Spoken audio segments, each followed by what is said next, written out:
Good morning mga be! This is a Jealous Vlog content creator, a day of my life, age of 12. At yan nga pala, nag-toothbrush na ako para pagkatapos ko mag-toothbrush, kakain ako. At maaga na pala ako nagising kasi may simba pa kami mamayang 2:00 ang simula. Kaya nga nagmamadali na nga ako dyan kasi baka malit na kami sa simbahan. At yan mga be, kumain na pala ako nan. At ang ulam ko pala nan ay corned beef. Tapos ko pala kumain ay naligo na ako at nag-toothbrush at nagmamadali na ako nan para hindi na ako malate sa simbahan or kapilya. Kasi ang relihiyon namin, Iglesia ni Cristo or tawag sa INC. At yan mga be, naayos ko na pala yung buhok ko dyan para pagkatapos ko ayusin yung buhok ko, magsa-sunscreen na ako. Ayun na po ang aking final look.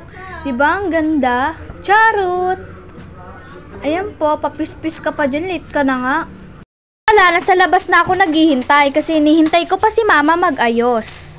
Yan, pauwi na kami nan. Bawal kasi mag-video doon sa kapilya kaya hindi ako nakapag-video.